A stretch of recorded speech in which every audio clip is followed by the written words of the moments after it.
Terima kasih. Assalamualaikum warahmatullahi wabarakatuh.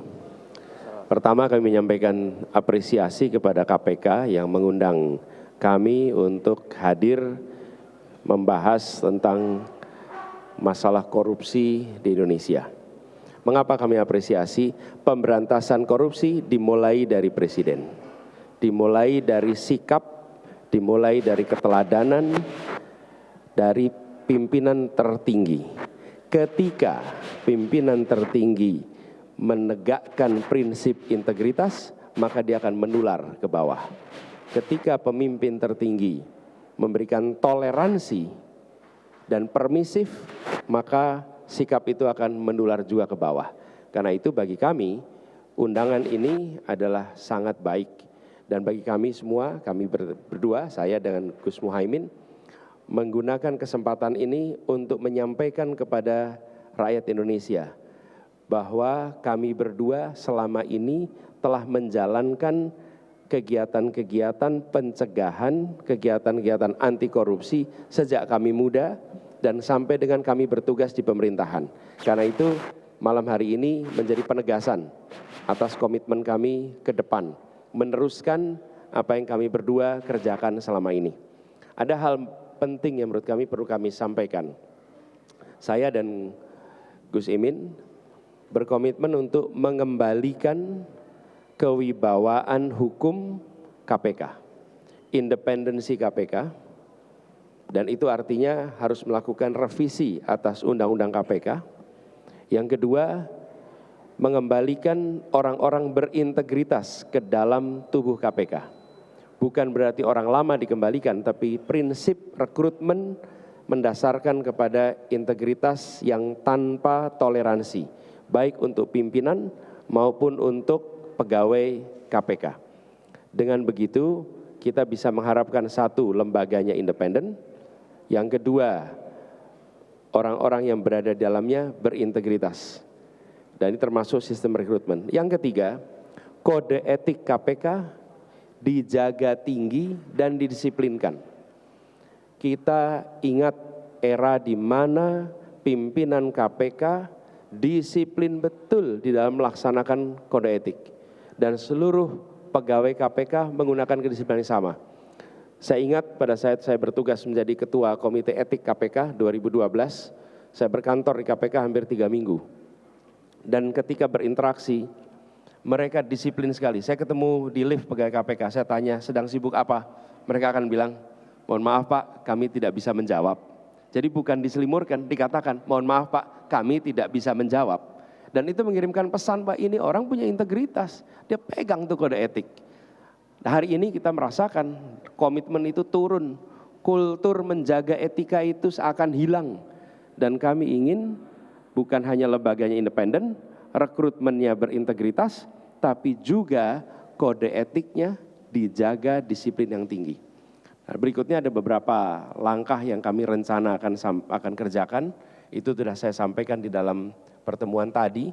Tapi komitmen kami untuk pemberantasan korupsi bukan semata-mata karena kami saat ini menjadi calon presiden dan calon wakil presiden. Tapi ini adalah meneruskan atas perjuangan yang kami jalani selama ini. Termasuk yang bersama kami hari ini. Ini adalah pribadi-pribadi yang memiliki rekam jejak berjuang untuk memberantas korupsi di Indonesia. Sebagian ada di sini, sebagian tidak.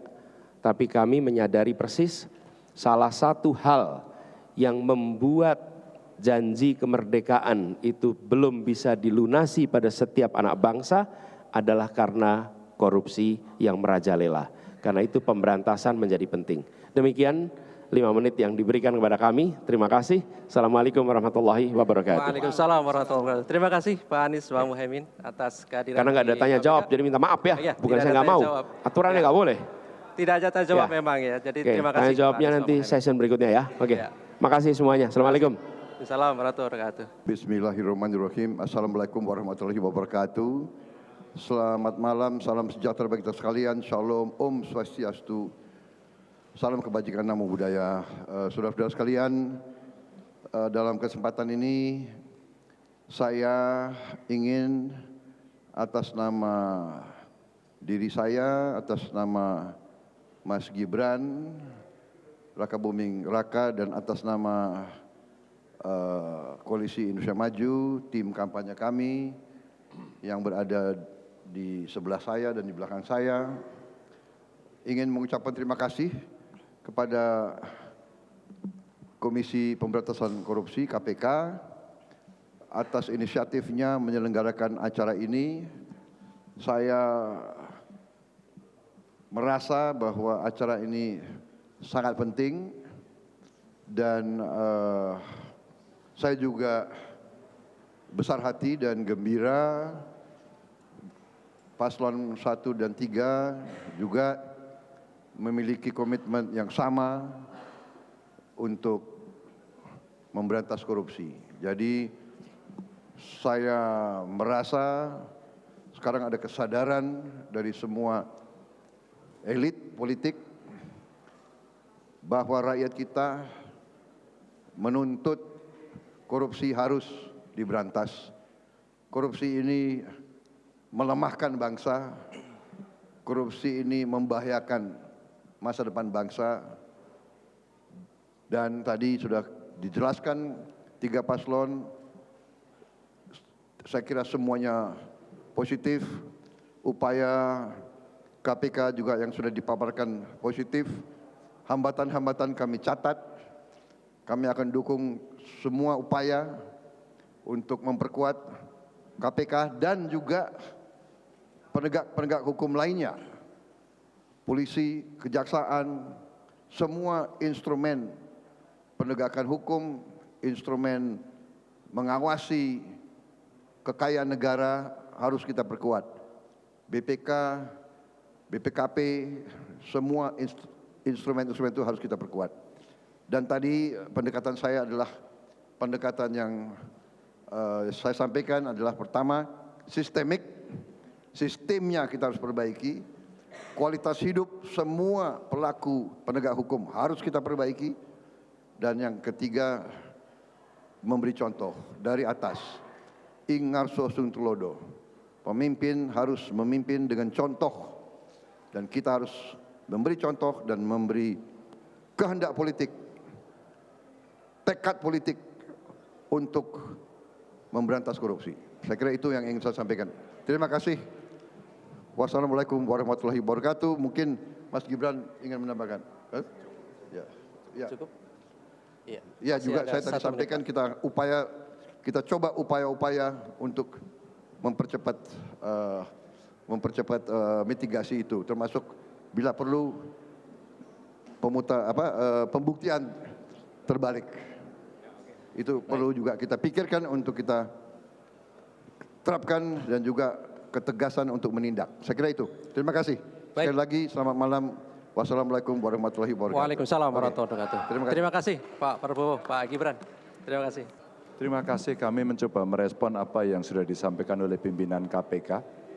Tadi ada beberapa 3 RUU saya kira yang mesti diselesaikan dan saya kira itu sama dengan apa yang menjadi program dari Ganjar Mahfud.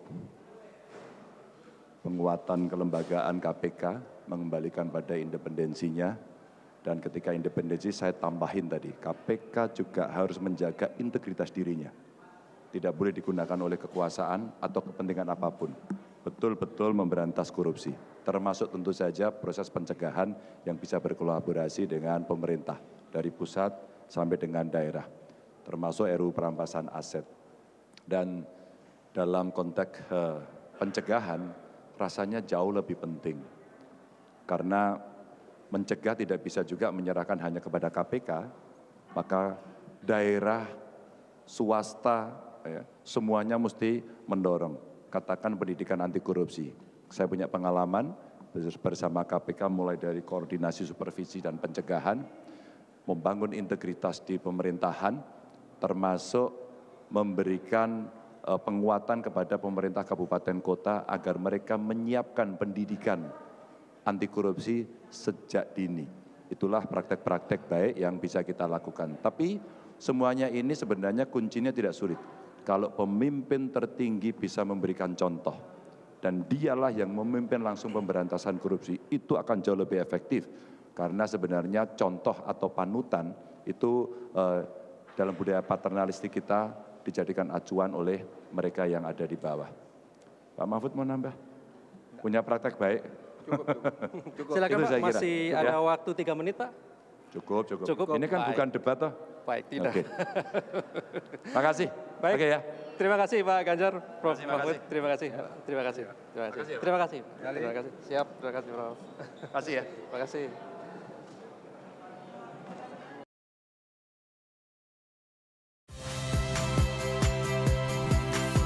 Saya Radi Saputro. Saksikan program-program Kompas TV melalui siaran digital, pay TV dan media streaming lainnya. Kompas TV, independen, terpercaya.